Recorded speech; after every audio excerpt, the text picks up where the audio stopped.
Okay, in the kitchen, we have a variety of remote supports and assistive technologies. We have Alexa Show sitting on the counter here. You can use her to look up recipes, provide reminders, things like that. We also have the flick buttons that will connect to her. So if someone either is nonverbal or maybe Alexa has a hard time understanding their voice, they can use the buttons to do any of the smart home controls or routines that you could also do with voice. The Alexa is also connected to the Echo wall clock, so you can set timers on there and have a nice visual timer. It will also control the coffee pot and the microwave. Moving along, we have an automatic faucet on the sink. The most common requests for kitchen are concerns with burning yourself or cutting yourself. So some of the items we have to highlight for that. We have the burner alert on the stove.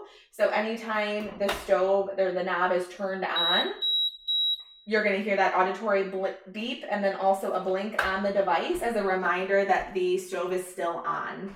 Inside the stove, we have the oven rack guard, which will prevent burns when you're reaching in and trying to get something off of one of the racks. We also have bump dots, which are good for people with visual impairment or just a reminder of where to turn the knob. Also on the microwave, which buttons to press. Moving along, we have the induction cooktop here, which is a portable one. You can also get an entire range that has an induction cooktop, but this portable one is nice. It allows you to move it to different surfaces to practice. But the most important thing is it doesn't get hot to the touch. So when the person's cooking, and they might either be forgetful of not touching the stove, or they may have sensory deficits and not recognize that it's hot.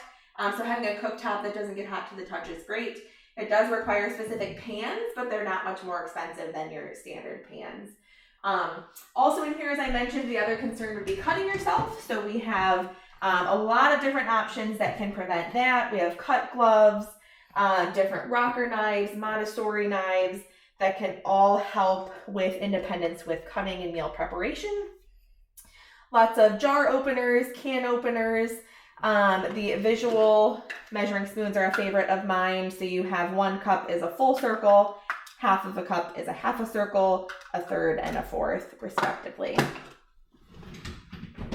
We also have a liquid level detector. So when pouring liquids using perhaps this drink dispenser, this will beep when the liquid touches the device. So again, helps for visual impairment or people who just need that cue not to overfill. Within the cabinets, we have a bunch more stuff. We've highlighted a bunch of 3D printed options, and then a lot of other accessories to help with independence with both meal prep and also independent feeding.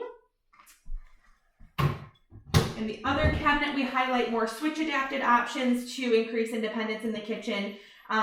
So we have the AbleNet PowerLink, which you can plug in any device that has an on-off switch. You can plug into there and then add a switch to make it switch activated, like a blender, for example. And then the Obi feeding robot that can help for people who need a lot more support to be able to eat independently. And then on the wall here, we have the Echo Show, a different version of an Echo Show. It can be wall mounted. We'll do all of the same things, just a different way to mount it for access.